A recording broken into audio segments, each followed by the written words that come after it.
This slide is more or less the process. It's a binational list. It's North America, US, and Canada. They get together and they form different product categories, determine whether LED qualifies for possible incentives. The purpose of the list is really to fill a gap where Energy Star does not have a category.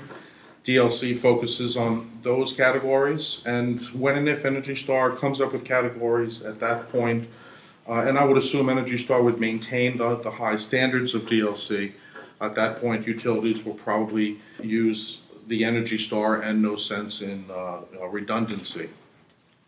How does a product category come into being?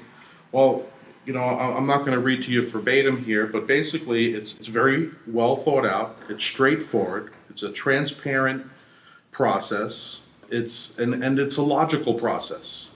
So basically they're looking at it as, low-hanging fruit for those products and applications where the most energy savings can be achieved. Those are first, and then they look at that particular product category and they determine through a good mix of people from contractors to technical people and government agencies, and they look at what is the absolute edge of possibility. And they pretty much write, and from my humble opinion, write specs around those. So it's not necessarily cutting edge, but it's more bleeding edge when they put these categories together. That's good for you as distributors. You're getting the best products with the longest life and the best lumen maintenance. And, from James's point of view, I will say it certainly keeps him busy. This is an illustration that separates and clearly defines the differences and the similarities between Energy Star, an Energy Star qualified product, and a DesignLights qualified product. On the Energy Star, the list is a public list, energystar.org. On DLC, it's a private list, and it's supported by the utilities as opposed to taxpayers and manufacturers on the Energy Star side. On Energy Star covers lighting applications that are included in the Energy Star criteria. DLC covers products that are not covered in the Energy Star criteria. Third, the application process can be found in the Department of Energy Manufacturer's Guide, and for DLC you go to DesignLights.org website. On the energy side, it covers commercial but mostly residential applications, and on the DesignLight side, it covers strictly commercial applications. And when Energy Star, as I mentioned earlier, when Energy Star adds that category, DLC will drop that category. Certainly, also, Energy Star is a free service. Like I said, not necessarily free, but paid for by taxpayer dollars. And DLC qualified product list, the manufacturers pay $500 to get the product on the list once they have shown third-party results that the product meets the very high criteria. Now, the utilities, who are also looking at the DesignLights Consortium, they're in the same boat that we are. I have all of these LED products available to me. They range in price from a handful of dollars to hundreds of dollars. Fixtures can be thousands of dollars. And how do they know what's a good product? How do you know what's a good product and what's not a good product? So they have all abandoned having to worry about those things by just rebating and supporting products that have DesignLights Consortium approval and are on the qualified products list. From Maine to Southern California, from Canada to Texas, there are utilities who are using DLC as a criteria for supporting products.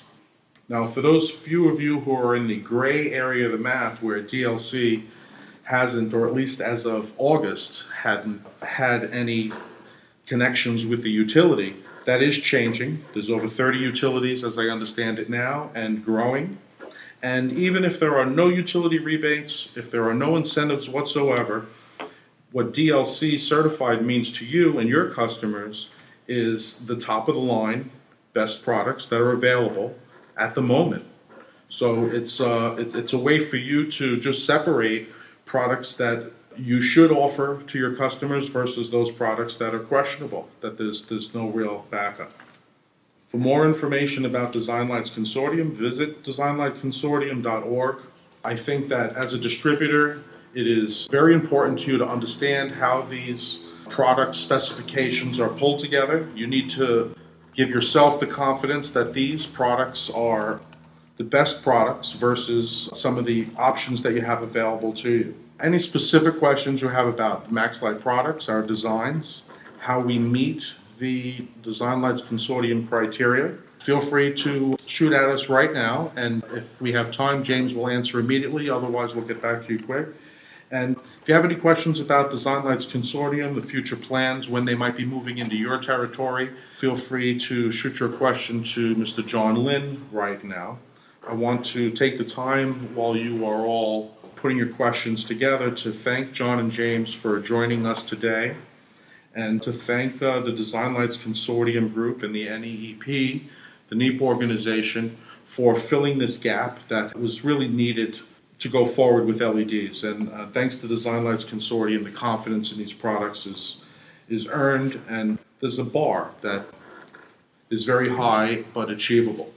I mentioned earlier some terms and that would be helpful for your full understanding of LED products and how they are measured. You can refer back to our webinar library.